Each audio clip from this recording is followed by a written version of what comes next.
வணக்கம். நம்ம இன்னைக்கு வீடியோல வாழைப்பூ முருங்கைக்கீரை சேர்த்து எப்படி பொரிக்கிறதுன்னு பார்க்கலாம். அதுக்கு என்னென்ன தேவைன்னு பார்க்கலாம். தாளிக்கிறதுக்கு கடுகு, உளுந்தம்பருப்பு, ஒரே ஒரு வரமிளகா, ஒரு 5, 6 சின்ன வெங்காயம் நைஸா நறுக்கி வச்சிருக்கேன். ஒரு 2 கைப்பிடி முருங்கைக்கீரை எடுத்து கழுவிட்டு எடுத்து வச்சிருக்கேன். இது வாழைப்பூ மேல் பூ இருக்கும். அதாவது ஒரே நாள்ல கொள்ளும் அப்படின்னா ஒரு பூவை பூரா போட்டுடலாம். நாங்க 2 பேருங்கிறதுனால மேல் பூவை மட்டும் எடுத்து பொரியலுக்கு செஞ்சிருக்கேன். இந்த குட்டி குட்டியா நறுக்கி இந்த மாதிரி மோர்ல போட்டு வைக்கும்போது இந்த வாழைப்பூ வந்து கருக்காம இருக்கும். இப்ப நம்ம வந்து இப்படியே இந்த தண்ணியை இருத்துட்டு நல்ல தண்ணி ஊத்தி குக்கர்ல ஒரு விசிலுக்கு வச்சு எடுத்துக்குவோம். அப்பதான் நல்லா சாஃப்டா இருக்கும். இது வந்து கொஞ்சம் வேக லேட் ஆகும். குக்கர்ல வச்சுட்டோம்னாக்க நல்லா சாஃப்டா வெந்துடும். ஒரு விசிலுக்கு வச்சா போறோம். குக்கர்ல வச்சுட்டு நம்ம பார்க்கலாம். இப்போ கடாயில எண்ணெய் ஊத்தி வச்சிருக்கேன். இந்த வாழைப்பூ குக்கர்ல ஒரு விசிலுக்கு வச்சு எடுத்தாச்சு. இந்த தண்ணியை இருத்து விட வேணா அந்த தண்ணியோடய சமைக்கலாம். அப்பதான் சத்தெல்லாம் இதுல இருக்கும். நம்ம தண்ணியை இருத்து விடனா சத்து பூரா போயிடும். இப்போ எண்ணெய் காஞ்சிருச்சு. கடுகு உளுந்தம்பருப்பு போட்டுக்கலாம். நல்லா கடுகு வெடிக்கட்டும். இந்த ஒரு மிளகாயும் அதோட போட்டுக்கலாம்.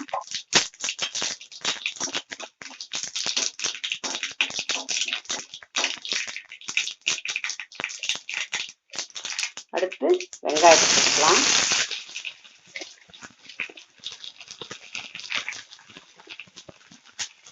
இதுக்கு வந்து சின்ன வெங்காயம் தான் நல்லா இருக்கும். பொதுவாகவே சமையலுக்கு வந்து சின்ன வெங்காயம் தான் நல்லா இருக்கும். உடம்புக்கும் நல்லது. இந்த மாதிரி கீரையெல்லாம் செய்யறப்போ சின்ன வெங்காயம் சேர்த்தா ரொம்ப டேஸ்டா இருக்கும். நல்ல செவக்க வத்தா இன்னும் நல்லா இருக்கும். கொஞ்சம் நல்லா செவக்க வதங்கட்டும். இந்த வாழைப்பூல ஏகப்பட்ட சத்து இருக்குப்பா. அதை வந்து நம்ம வாரத்துல ஒரு நாள் நம்ம சாப்பாட்டுல சேர்த்துக்கணும். ரொம்ப அடிக்கடி சேர்த்துக்கட்டி கூட வாரத்துல ஒரு நாள் சேர்த்துக்கணும். நிறைய பேர் என்ன செய்யறாங்கன்னா நறுக்க சங்கடப்பட்டுக்கிட்டு அதை ரொம்ப வாங்குறது இல்ல, சமைக்கிறது இல்ல. ரொம்ப டேஸ்டாவும் இருக்கும். இதுல ஒரு துவர்ப்பு சத்து ஒண்ணு இருக்கும். அது வந்து இந்த சர்க்கரை வியாதி இருக்கவங்களுக்கு ரொம்ப நல்லது. இந்த துவர்ப்பு வந்து அவங்களுக்கு அது ரொம்ப நல்லது.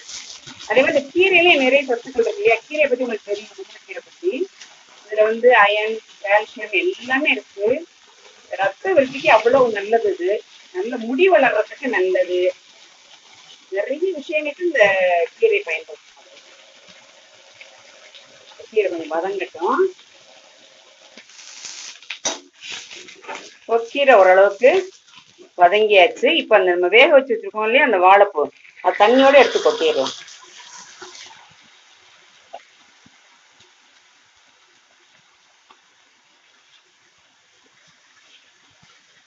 இது வந்து சாம்பார் சாதம், ரசம் சாதம், மோர் சாதம் எல்லாத்துக்குமே நல்லா இருக்கும். ரொம்ப அருமையா இருக்கும். இந்த வாழைப்பூல வந்து நார்ச்சத்து, ஏ, விட்டமின் பி, இரும்பு சத்து நிறைய இருக்குதுல. அது மாதிரி கால்சியம், பொட்டாசியம் எல்லா சத்துக்களும் அதுல இருக்குப்பா. அதனால இது வந்து நம்ம அடிக்கடி சேர்த்துக்கணும். இது வந்து பெண்களுக்கு இந்த மாதவிடாய் பிரச்சனைக்கு ரொம்ப நல்ல மருந்து. அது மாதிரி கர்ப்பப்பை வந்து நல்லா ஸ்ட்ராங்கா இருக்கும். அதுக்கு இது சாப்பிடலாம். அது மாதிரி இந்த கெட்ட கொழுப்புக்களை எல்லாம் கரைக்கக்கூடியது. எப்படின்னா நம்ம ரத்தத்தை வந்து பியூரிஃபை பண்ணுவது. அப்ப வந்து இந்த அதுல உள்ள கெட்ட கொழுப்புகளையும் கரைச்சிரும். இப்போ கொஞ்சமா மஞ்சத்தூள் சேர்த்துக்கலாம். இதுக்கு தேவையான உப்பையும் இப்பயே போட்டுடலாம்.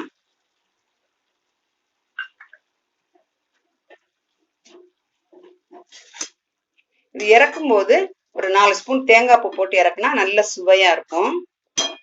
இது வந்து இந்த வாய் சிலருக்குலாம் பேசினா ரொம்ப வாயில இருந்து ஸ்மெல் அடிக்கும்.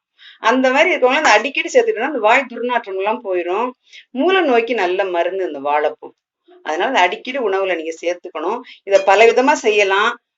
வாழைப்பூ கூட்டு, வாழைப்பூ கோலா, நம்ம சேனல்லே வாழைப்பூ கோலா போட்டிருக்கோம் ஒரு தடவை. அதை நான் உங்களுக்கு இப்ப இதுல போட்டுறேன், டிஸ்கிரிப்ஷன் பாக்ஸ்ல போடுறேன். அதையும் நீங்க பாருங்க. வாழைப்பூ வடை செய்யலாம். எல்லாமே ரொம்ப நல்ல சுவையான டிஷ்ஷா தான் இருக்கும். கொஞ்சம் நல்லா சேர்ந்து வேகட்டும். கீரையும் அதுவும் சேர்ந்து வேகட்டும். இப்போ நல்ல தண்ணி எல்லாம் வத்திருச்சு. கீரை, வாழைப்பூ ரெண்டுமே நல்லா மிக்ஸ் ஆகி நல்லா வெந்துருச்சு. உப்பெல்லாம் சரியா இருக்கு. இப்ப இறக்க வேண்டியதான். ஒரு 4 ஸ்பூன் தேங்காய் பூ போட்டுட்டு இறக்குனா நல்ல டேஸ்டா இருக்கும். தேங்காய் பூ போட்டுக்கலாம்.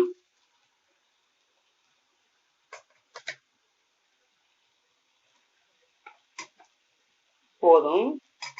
நல்லா இப்ப உடனே அடுப்பு ஆஃப் பண்ணிடலாம். ஏன்னா தேங்காய் பூ போட்டு ரொம்ப நேரம் அடுப்புல இருக்க வேணாம். அடுப்பு ஆஃப் பண்ணிட்டு கூட நம்ம கிளறிக்கலாம். அவ்வளவுதான், இறக்கிடலாம்.